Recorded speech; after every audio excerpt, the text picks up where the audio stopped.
I found these mini wood slices from my grandmother's storage and thought they'd be perfect to paint for Christmas tree decorations. First up, I had to wash them because they didn't look very clean, and only one of them had holes to begin with, so I had to make holes for the rest of them to be able to hang them. I was afraid I'd need a drill, but they were actually soft enough to dig into with a big nail or some kind of a needle. I used the sharp end of a math compass, and I was about to regret this later, but I'll tell you when we get there. To make the painting go smoothly, I primed them first. I did about 2 coats with white gesso on all sides because I'm going to paint on both sides, and the edges didn't look that neat either. Putting a paper clip through the hole so it doesn't get painted shut. I'm painting winter landscapes with different colors and scenery, a rounded blue gradient from dark to light, so the full moon will show up nicely on the dark. I tried stamping it on with the eraser end of a pencil, and it was so messy I had to wipe it off with wet paper.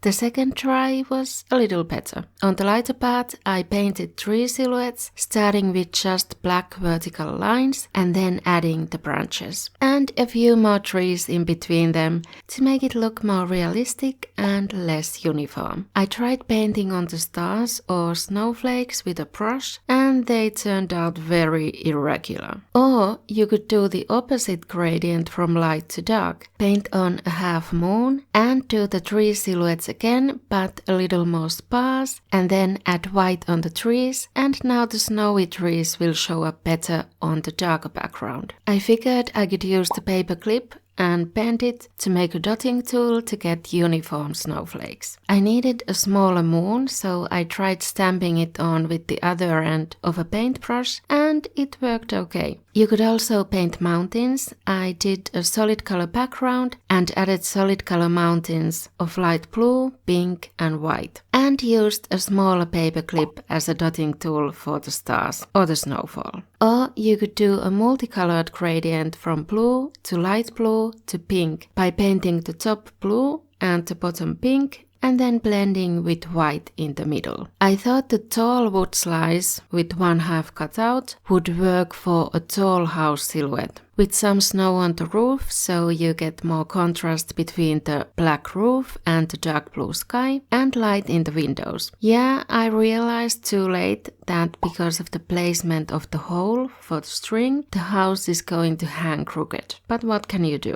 Or you could do just a solid color background for a mansion. Maybe a red sunset or sunrise gradient sky for another dark house silhouette. These wood slices are actually juniper, which is protected, but I wasn't the one who cut them, and they're much older and were apparently used for a wood slice curtain, and these were leftovers from that, so I might as well use them. As I said, I'm painting on both sides, but I thought I'd do similar paintings with different color schemes. So I tried a yellow, green and blue sky, kinda like the Northern Lights. The smallest dotting tool I found for making stars was a mechanical pencil. I don't know if you noticed, but I added a letter in each painting to form a secret word, so you can see if you can work it out in a second. But first, I was planning to use some string I had to make a Christmas bunting out of these, but I could not get any string to go through the holes because they were too small, so I definitely make them with a bigger tool next time. And so I ended up using sewing thread and a needle instead. You can pause here if you want to find the secret word, which is a hint of a future video. But if you want more ideas on what to paint on Christmas ornaments, I did 10 different designs in this Christmas gift tag video. See you there!